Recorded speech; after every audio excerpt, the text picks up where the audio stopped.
nung meeting, may mga pag-uusap ba sa haring nila na sumailalim sila sa witness protection? Alam mo, si Saldico sabi nila yung magnanakaw, mastermind. Tingnan nyo sa lahat ng ahensya, Ombudsman, ICI, hindi ko lang alam kung dito sa NBI, pero DOJ, ito nga yung mga kasama ni Saldico eh. Di ba? Established na yung kanilang role na sila ialalay ni Saldico. Ngayon, kung may pagdududa doon, nandyan yung ID nila, government-issued ID. Kasi unang-una, pag hindi ginawa ng mga Marines yan, at hindi sila lumantad, at hindi nila ginawa yan, balang araw, kapag nahuli si Saldico, o kaya talagang hindi nagbago ang desisyon ng gobyernong ito, na suspect pa rin si Saldico, ay unang-una, sasabit sila dyan. Di ba? Sasabit talaga sila dyan. Kaya inunahan na ng mga Marines na sila magiging witness na totoo ang tinuturo ng gobyernong ito na si Saldico. Di ba? At pangalawa, kapag si Saldico na nagsalita dyan, tumbok ang mastermind. Di ba? May mga hangganan pa yan eh. Hindi lang kay Saldico ang naghumihinto yung investigasyon na yan eh. Di ba? Kumbaga, pagka na-investigation na si Saldico, damay na rin yung Marines, syempre, kailangan papunta na sa pinakadulo. Ayan yung talagang hinaharang ng Blue Ribbon Committee. May proof of employment, plus may serial number pa bilang mga sundalo. Kung tao sila ni May mga Saldico serial at si number. Saldico ang mastermind, dapat tingnan natin saan napunta yung pera. Saan napunta yung mga ninakaw. Ito ba'y flood control lang? Ninakawan din ba yung irigasyon natin? Ninakawan din Tama, ba yung pondo oo. natin sa PhilHealth? Ninakaw Oo. din ba yung pondo doon sa subway? Yan Shit, ang dapat tama. investigasyon. Dahil yan, Yun, tayong lahat laki. na Pilipino ang apektado.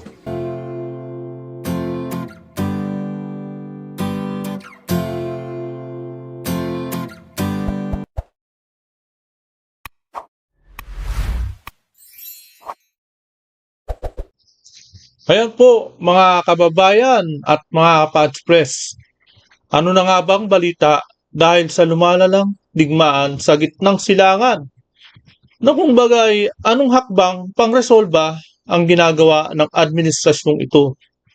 Kaya sa aking nakalap po na balita na pinapalahanan ng kagawarang paggawa at empleyo na sinasabi nating dole, ang mga pribadong employer tungkol sa mga magagamit na flexible work o flexible work, pagpalagay natin, arrangement.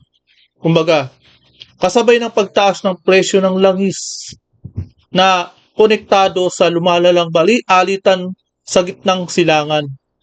Kaya nga ito sa balitang ito, no, sa isang pahayag sa social media, sinabi ng DOLE na maaaring magpatupad ang pribadong sektor ng 4 na araw na linggong trabaho o work from home na eskema upang makatulong na bawasan ang gastos sa operasyon at protektahan ang kapakanan ng mga manggagawa. Unang-una, 8 hours tayo nagtatrabaho, syempre, kailangan kung 4 na sa ibang sa pribado, kung 4 na araw ang pasok, kailangan 6 to 6 sila. Para naman hindi mabawasan ang araw na pasok nila. 'Di ba? Ang usapan lang diyan, makaiwas sa biyahe para hindi magastos sa krudo, makaiwas sa kuryente para hindi tumaas ang kuryente at mabawasan. Yun lang naman eh.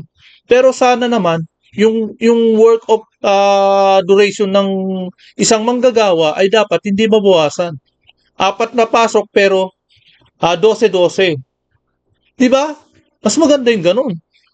Kaya sa ilalim ng balangkas ng DOLE, voluntaryo po ang pagpapatupad ng alternative work arrangement.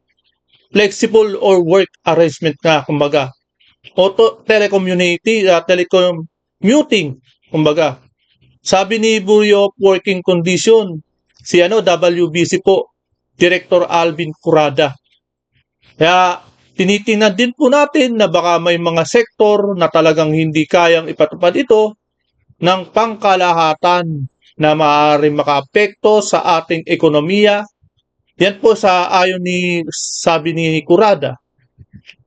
Sa ilalim ng isang 4 na araw na schedule ng trabaho, ang karaniwang 40 oras na linggo ng trabaho ay maaaring ipamahagi sa 4 na araw ng trabaho sa halip na 5. Kasama ang parampatang oras na idinagdag mula Lunes hanggang Huwebes kung ang trabaho ay isidisipinde sa Biyernes. Kumbaga, madaragdagan ang day off. Kumbaga, balance. Binabalanse yung day off tsaka sa work off day. Mas dumami ang ang day off, 'di ba? Magiging mas marami at hahaba ang rest day. Kaya nga samantala, ang isang work from home na kaayusan ay nagpapahintulot sa mga empleyado na sundin ang regular na 8 oras sa schedule sa opisina mula Lunes hanggang Huwebes, na may trabahong ginagawa ng malayuan sa Biyernes. Depende sa uri ng trabaho. Nakita ang malaking pagtaas ng presyo ng krudo habang tumindi ang tensyon sa gitnang silangan. Higit sa 1 linggo na ang nakalipas, kasunod ng magkasanib na operasyong militar na inilunsad ng Estados Unidos at Israel laban sa Iran.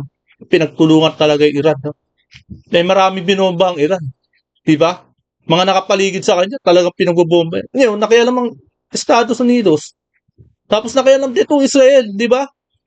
Noong February 28, ang mga employer na nagsisimula ng flexibling ayusan sa trabaho na ay kailangang sumite ng ulat sa pamamagitan ng online compliance portal ng ahensya.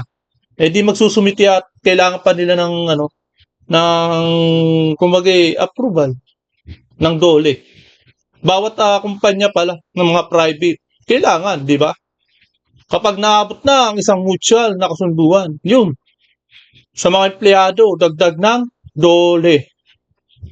Ngayon po, no? Hanggang dyan po, no?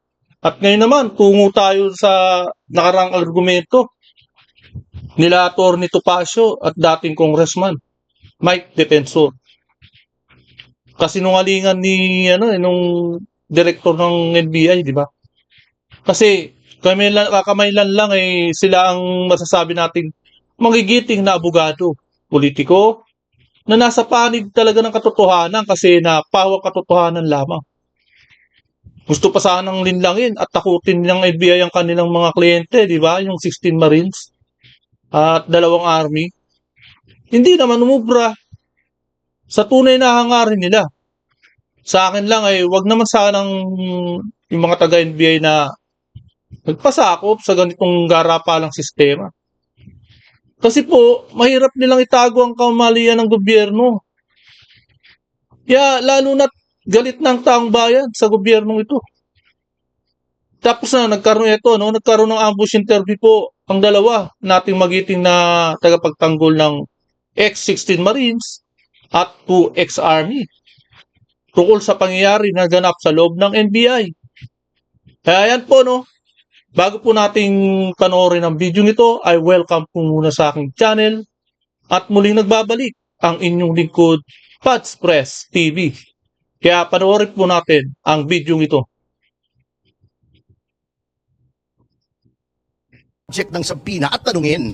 Hindi po pwede yun. Now we are trying to get statements na maaring self-incriminatory. Maari kasi I insist, wala kami tinatago. That papasok na yung right to remain silent dyan.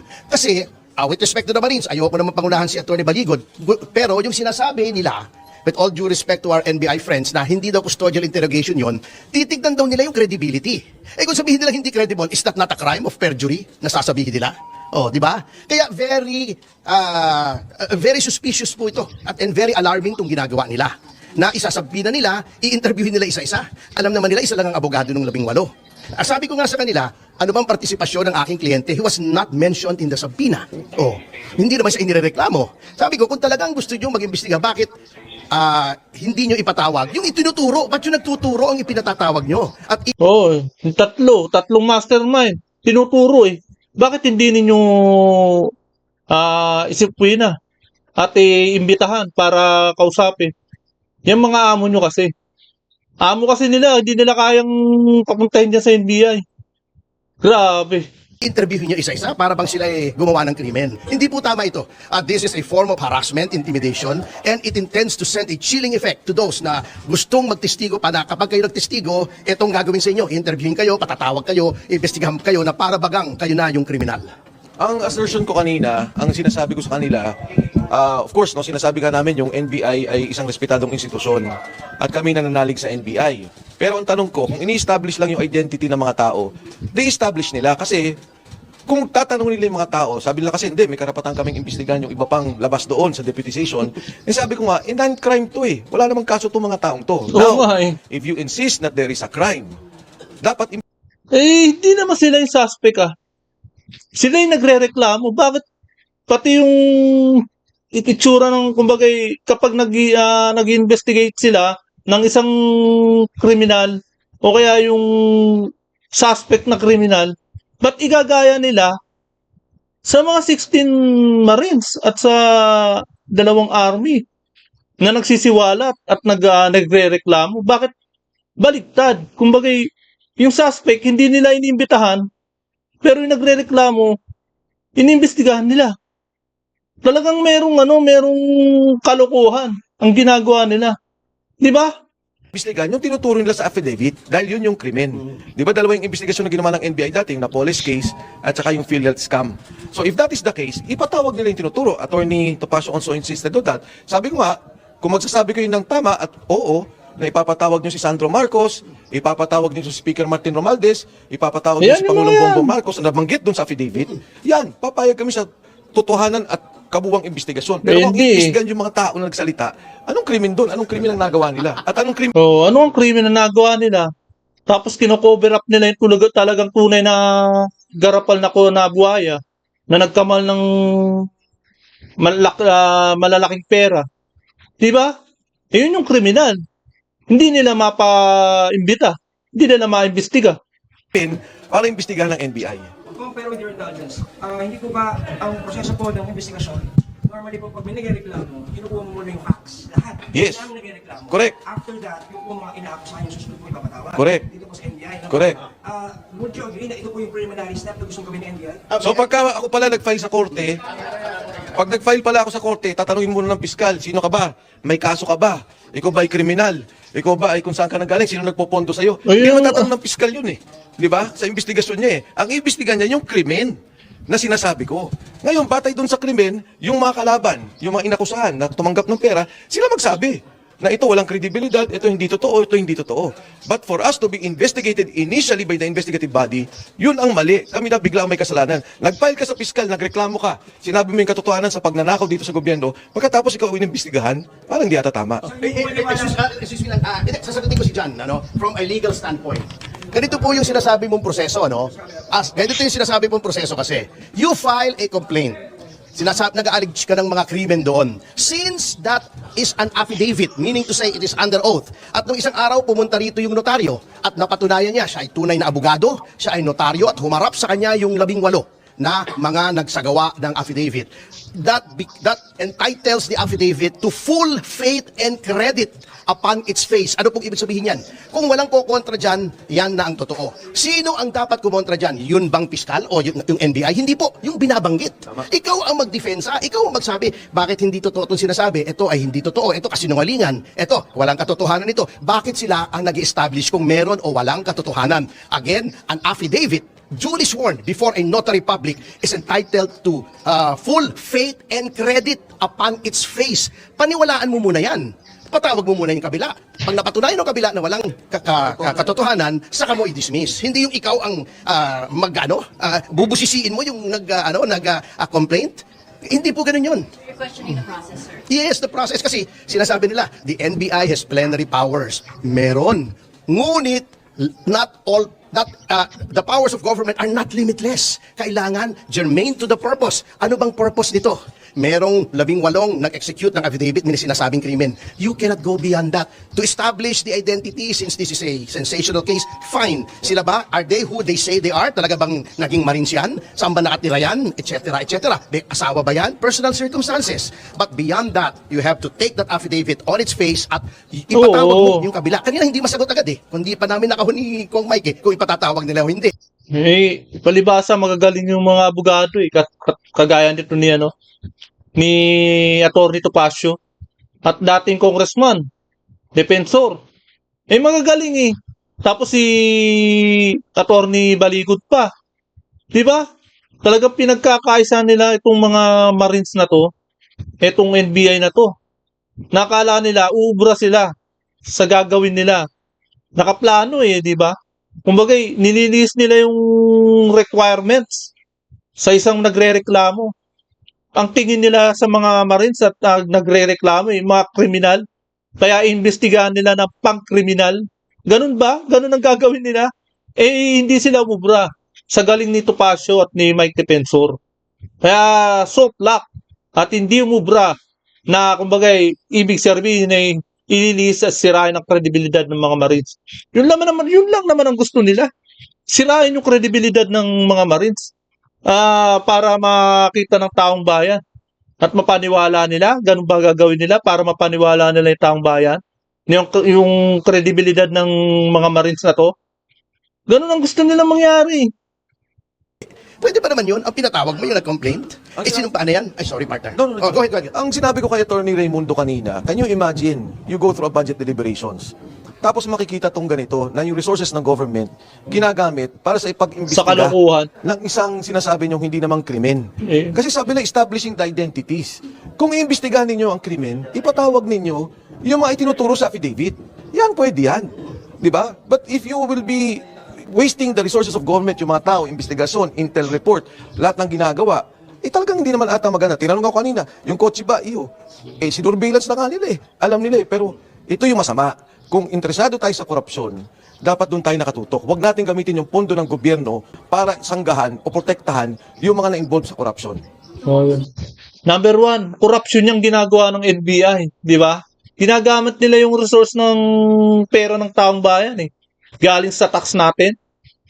Di ba? Yung makikipagtulungan sa investigation hanggat hindi pinapatawag yung mga inaakusahan ng mga former sinasabing Marine. Hindi, makikipagtulungan kami sa investigasyon. Wala namang problema doon. Ang problema lang, ang sinabing deputization ng ombudsman dito, establishment of their identities. Di ba? Yun ang mga sinabi. And if I may quote directly yung sinabi ng Sabina.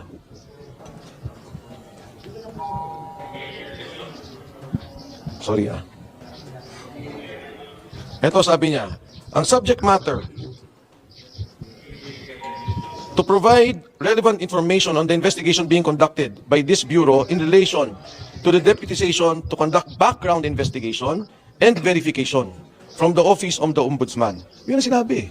Background investigation and verification. Yung sa GC ko po, meron po kopya niyang sampina na yan. You can see for yourselves. Sorry, just to simplify, ang pagkakaintindi namin, ang ginagawa ng NBI, check din nila yung credibility nga po kung nagsisinungaling ba, nag-aakusa. May I answer that, partner? Go.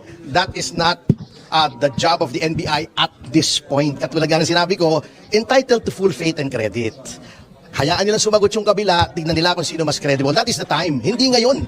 Unilateral pa lang ito, isa pa lang, titignan mo agad. Hindi po, that's not how it works, ang ating sistema.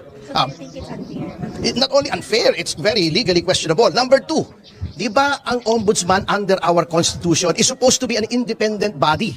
Independent. Kaya nga may sariling field investigation office yan. Bakit ipapasa mo sa isang departamento, institusyon na nasa ilalim ng executive? The NBI is under the Department of Justice. Nawala na yung independence. Hindi pwede. If they want to get the background of these people, dapat yung ombudsman, although nasa Ombudsman Act, they may request the assistance of any agency.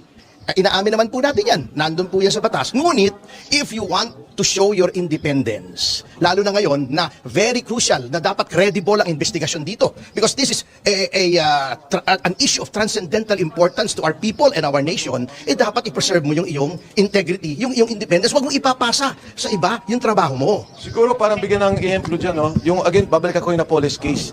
Nung nag-file si Ben Luoy, hindi naman sinabi, kinwestiyon siya. Anong background mo? Galit ka ba? Ba't mo sinabi yan? May pagkain ka ba? Wala ka na bang sweldo? Hindi naman ganun eh. Di ba? Ang tiningnan doon, yung sinasabi niya. And they investigated the payoffs, nagkaroon sila ng investigasyon dahil nagpatulong din yung ombudsman ng panahon na yun.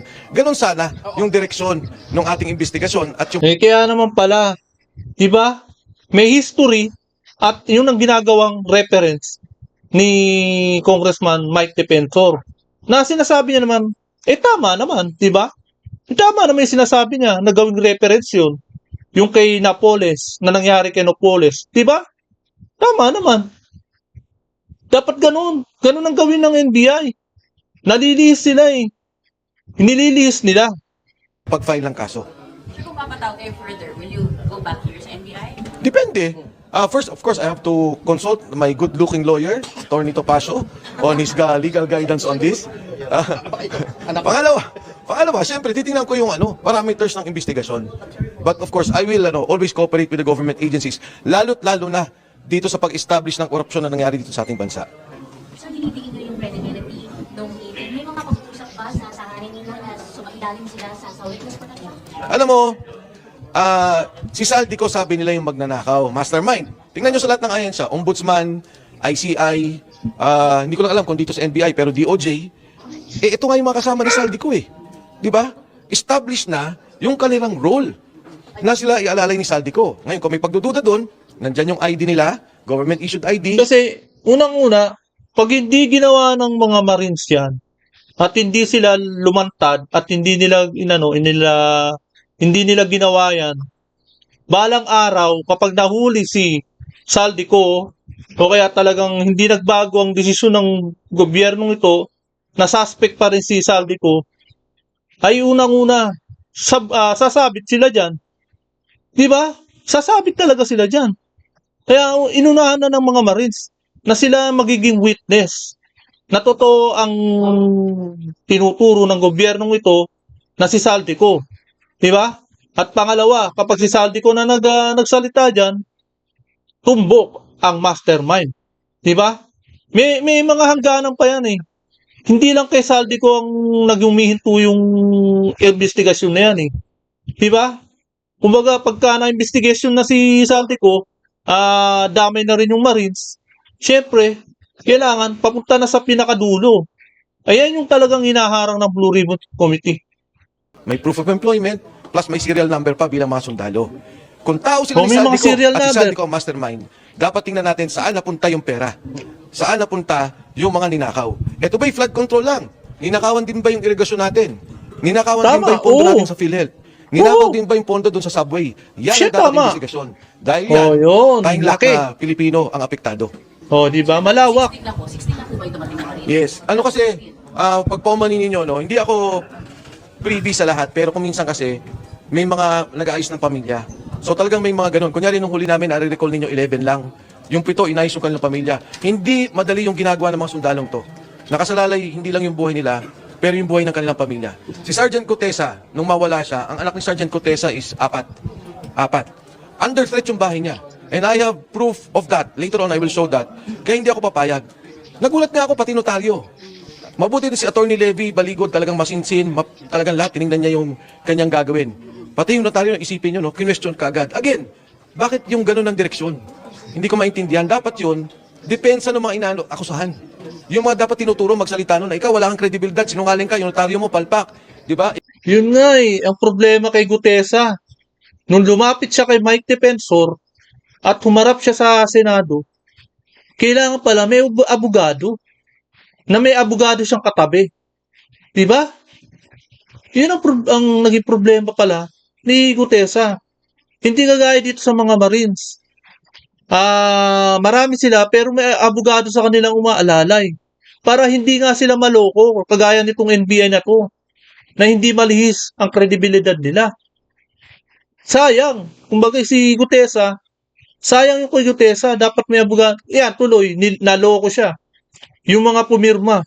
Yung abogadong pumirma na notaryo niya, niloko rin siya. Di ba? Niloko rin siya.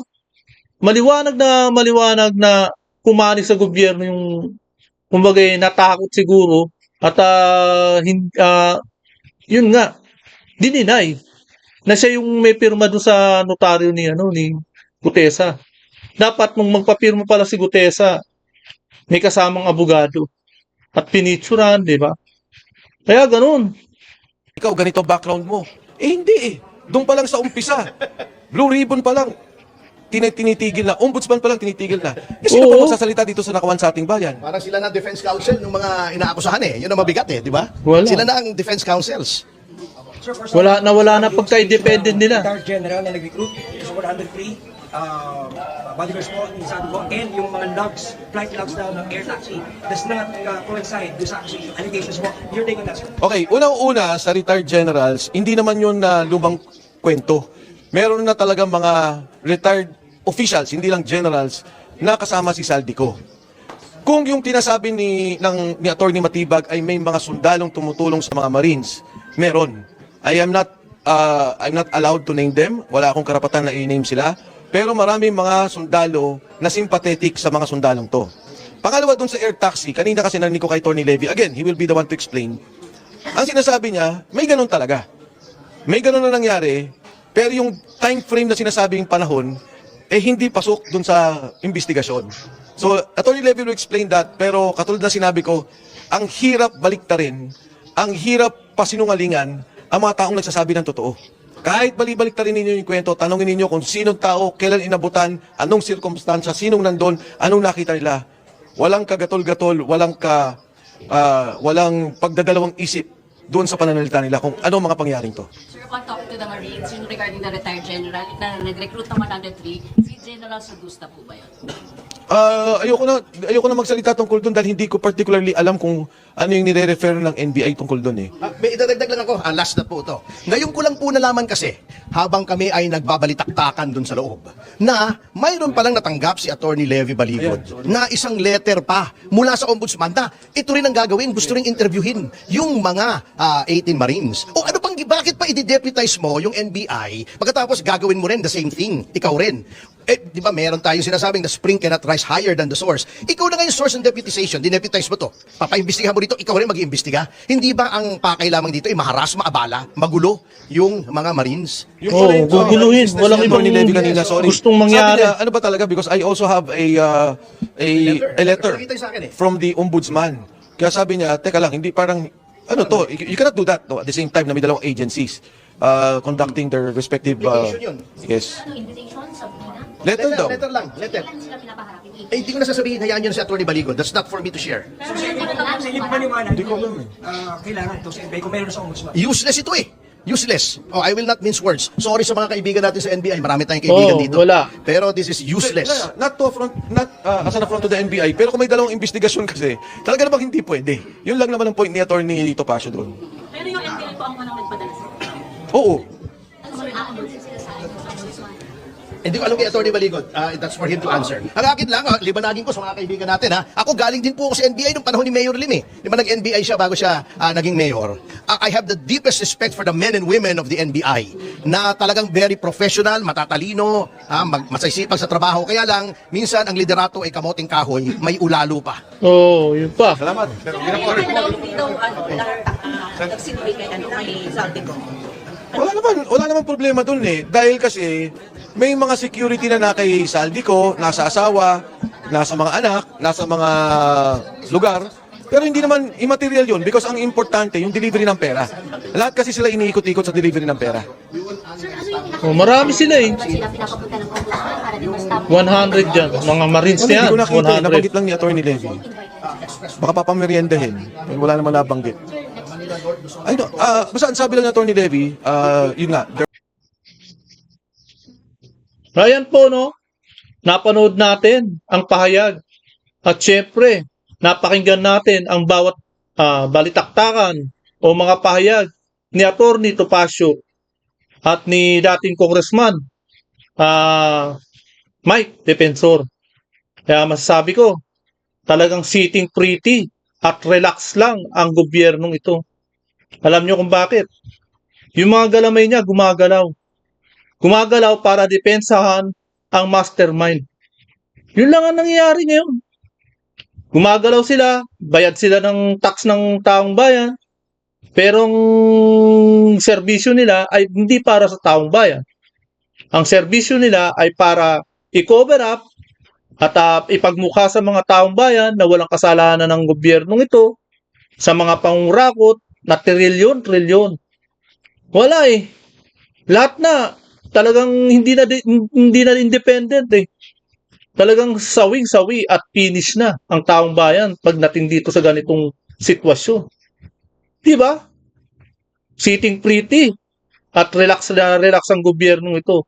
Dahil alam nila, merong mga dumidepensa sa kanila.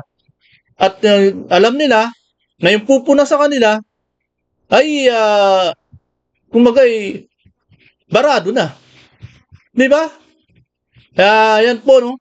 Hanggang dito na lamang po. At kung hindi ka pa nakapag-subscribe, please subscribe my channel para lagi kang updated sa bawat upload ko.